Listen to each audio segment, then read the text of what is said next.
Man power जो है वो इंडिया के पास है। इसके ऊपर चाइना ने पिछले दिनों बहुत जबरदस्त सो नरेंद्र मोदी जो है he knows himself, his country, his power, military, political, economic, and he also know the Chinese military, political and economic power.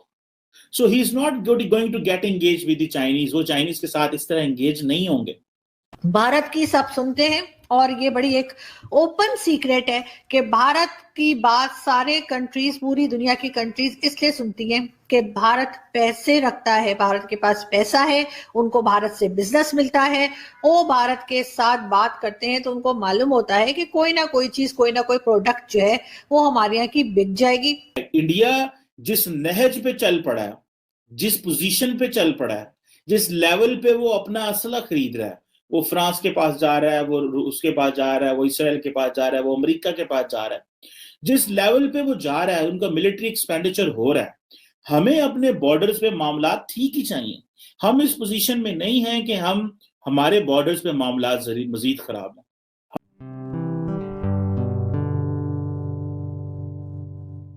नमस्ते दोस्तों, जय हिंद। निक न्यूज़ बर्नर की रिएक्शन वीडियो में आप सभी का स्वागत है। दोस्तों, पाकिस्तानी मीडिया ये बात कर रहा है कि रशिया, चाइना, भारत के बीच बहुत ही सीरियस ताल्लुकात हैं।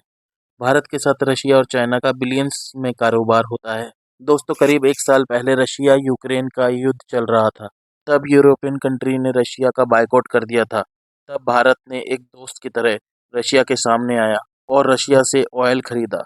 जिस वक्त फॉरेन कंट्रीज ने रशिया से ट्रेड बंद कर दी थी, तब भारत ने रशिया का साथ देते हुए उससे ट्रेड जारी रखी थी और भारत ने किसी की भी नहीं मानी। और दोस्तों, 50-60 साल पहले कोई प्रॉब्लम होती थी तो जंग होती थी, लेकिन अब ऐसा नहीं होगा। अगर कोई प्रॉब्लम हुई तो अलग तरीके से सुलझाया जाएगा। तो दोस्तों, चाइना भारत के बीच में जो प्रॉब्लम चल रही है वो आप सबको पता ही है। गलवान घाटी का जो इंसिडेंट हुआ था वो आपको पता ही होगा। चाइना और भारत का 120 बिलियन डॉलर का ट्रेड है, जिसमें चाइना 70 से 80% भारत को बेचता है। भारत के साथ चाइना लड़ाई अफोर्ड नहीं कर पाएगा, लेकिन आने वाले समय में भारत भी चाइना के साथ ट्रेड का आंकड़ा मैच कर ही लेगा। भारत को किसी भी तरह से ट्रेड में चाइना को पीछे करना है। यही बात कमर चीमा अपनी वीडियो में कह रहा है। तो चलते हैं आगे की वीडियो की तरफ। धन्यवाद।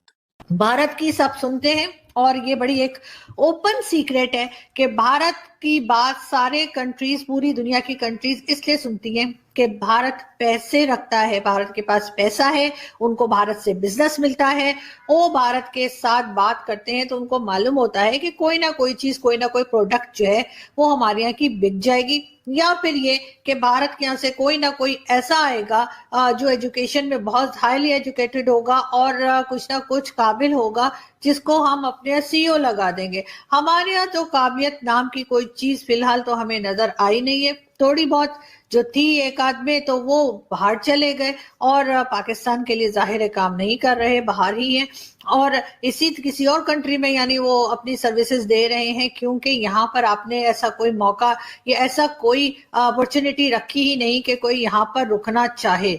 लेकिन इकोनॉमी के लिए भी आपको, अगर कब तक आपको मतलब आप लोगों को खाने की आदत पड़ गई है, फ्री में बैठे बैठे आप लोगों को आदत सी हो गई है कि आप लोग लोन लेते हैं और उसके बाद उसी से गुजारा करते हैं। इमरान खान साहब शायद दुनिया के पहले प्राइम मिनिस्टर हैं जिन्होंने लोन अदा करने के लिए, यानी लोन की जो पैसे हैं वो वापस करने के लिए मजीद लोन्स जो है वो ले लिए हैं सारी दुनिया से। ये क्यों हो रहा है? ये इसलिए हो रहा है कि गुजरात से जो सड़क गवादर तक आएगी, उस सड़क के साथ अगर इंडियन इन्फ्लुएंस आ जाता है तो वो सड़क बिल्कुल वैसे ही हो जाएगी जैसे कारगिल की 2 चोटियों पे पाकिस्तानी कारगिल में जाके बैठे थे तो सियाचिन का रास्ता रुक गया था और वो यूं उसके निशाने पे आए। तो हम सब पूरी सी पैक निशाने पे आ जाएगी।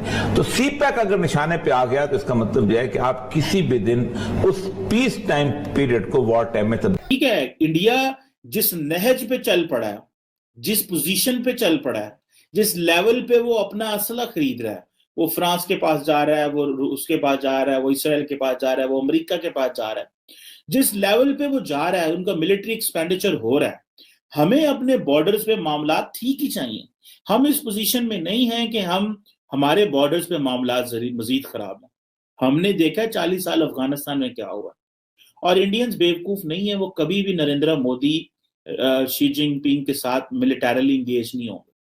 सो नरेंद्र मोदी जो है, he knows himself, his country, his power, military, political, economic, and he also know the Chinese military, political and economic power. So he is not going to get engage with the Chinese, वो Chinese के साथ इस तरह engage नहीं होंगे। हाँ, नरेंद्र मोदी ये समझते हैं कि हम जो रूस पे इन्वेस्टमेंट कर रहे हैं उसका फायदा उठाएं, लेकिन वो चाइनीज के साथ मामलात खराब करके अपनी जो ग्रोथ है, स्टेबिलिटी है, और जो 75 साल नॉन अलाइंड रह के वो जो डिविडेंड्स है वो नहीं वजाया करना चाहते, बिकॉज उनको पता है इन्हीं डिविडेंड्स का हमें फायदा होना। सो ये जो समिट RIC समिट है, रेडी रशिया, इंडिया, चाइना की जो समिट है, ये summit basically it's a breakthrough. ये वो ब्रेक थ्रू है जो इंडिया को मिल रहा है, और ये रशिया ब्रेक थ्रू करा रहा है। लेकिन अमेरिकन इससे बड़े परेशान है, और अमेरिकन समझते थे कि जितनी इंडिया और चाइना के मामलात आपस में खराब रहेंगे वो हमारे लिए ठीक है। अब ये है कि जारी बात है, भले SCO का प्लेटफॉर्म हो, RIC का प्लेटफॉर्म हो, ये देखिए इन्होंने अपना प्लेटफॉर्म अलग बना लिया, because they are serious nations. देखिए रशिया, इंडिया, चाइना, ये जो तीनों हैं सीरियस नेशंस हैं। वो SCO से बाहर निकल रहे हैं, उनको पता है कि शंघाई कोऑपरेशन ठीक है, हमारा एक मल्टीलैटरल प्लेटफॉर्म जरूर मौजूद है जो कि इंडियंस एंड जो रशियंस और चाइनीज ने डेवलप किया, लेकिन वो समझते हैं कि हमें अपना जो एक सेपरेट इंडिपेंडेंट प्लेटफॉर्म चाहिए। लेकिन रशिया के पास एक लिवरेज बड़ी जबरदस्त आई है, और वो ये लिवरेज है कि वो continuously they will be in power, they will continuously make it happen कि वो अपना इन्फ्लुएंस जो है वो बरकरार रखने की कोशिश करें। अमेरिकन इंडिया पे इन्वेस्टमेंट करना चाहते हैं। ये जो रिसेंट US का डिफेंस बिल आया है इंडो पैसिफिक के ऊपर, इसमें जो इंपॉर्टेंट चीज वो ये थी कि अमेरिकन चाहते हैं कि हम इंडो पैसिफिक में इन्वेस्टमेंट करें, लेकिन इंडिया उनको वो साथ नहीं दे रहा जो वो साथ मांगते हैं उनसे। अभी अमेरिकन को प्रॉब्लम यह है कि वो समझते हैं कि चीन एक नेक्स्ट लेवल का एक एनिमी उनको मिल गया। पाकिस्तान जो है, क्या वो चाइना को रोक सकता है कि वो इंडिया के साथ इसमें ना एंगेज हो? सवाल ही पैदा नहीं होता।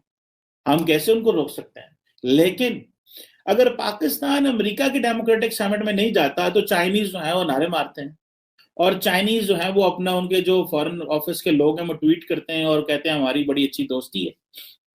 हाँ, थोड़ा अर्सा पहले जो एक नेशनल सिक्योरिटी एडवाइजर की समिट हुई थी, उसमें पाकिस्तान नहीं गया था, चाइनीज भी नहीं गए थे, लेकिन दोनों ने रीजन अलग-अलग बताई थी।